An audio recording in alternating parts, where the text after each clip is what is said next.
আর একটা লোক তোমাদের স্বাগত। তো আজকে সানডে, আজকে আবার আমার নাইট ডিউটি আছে। তো বাড়িতে মা বললো একটু চিকেন রান্না করবো, তো একটু বাজার থেকে কটা জিনিস নিয়ে আসি। ডিম শেষ হয়ে গেছে, ডিম আনতে হবে। ঠিক আছে, যাই হোক। তো এই যে চাটা, তো একটুখানি বিস্কুট দিয়ে চা খেয়ে যাও। রেডি হয়ে গেছি ঘুম থেকে উঠে অলরেডি। এক্সারসাইজ করা হয়নি এখনো, এক্সারসাইজ করতে হবে। আর এই যে চা ঢেলে খাওয়াটা আমার ভালো লাগে, তাড়াতাড়ি হয়।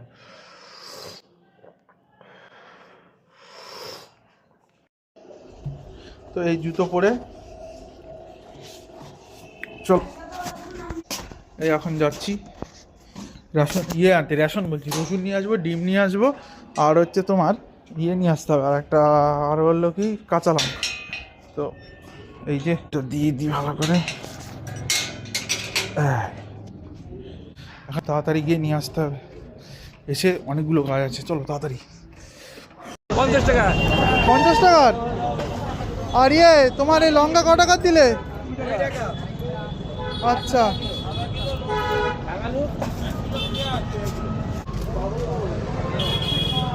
ফাইনালি চলে এসেছি কিনে। এই যে ডিম আর লঙ্কা আর রসুন। আগে বললে হয়ে যেত, আগে বলতে পারো না? বাড়িতে ফিরে এসে একটুখানি এক্সারসাইজ করবো ব্যাস। আর যে অর্ধেক চাটা খেয়ে গেছিলাম সেটা খেতে হবে। চাটা একটুখানি খেয়েছি, প্রথম চাটা একদম বাজে ছিল।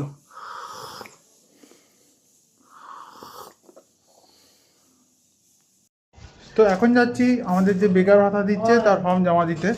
তো যাই হোক, এখান থেকে বেরিয়ে বেকার ভাতা দিয়ে ফর্মটা জমা দেবো। ওই যে আমাদের এখানে একটা বিয়ে বাড়িতে বিয়ে বাড়িতে মানে একটা ক্লাবে নিচ্ছে বলা যেতে পারে, ঠিক আছে? তো না এই নিচ্ছে ওই দিকে। তো যাই হোক, পিছনে মা রয়েছে, তো আমার বন্ধু আসবে, অপেক্ষা করবে আমার জন্য।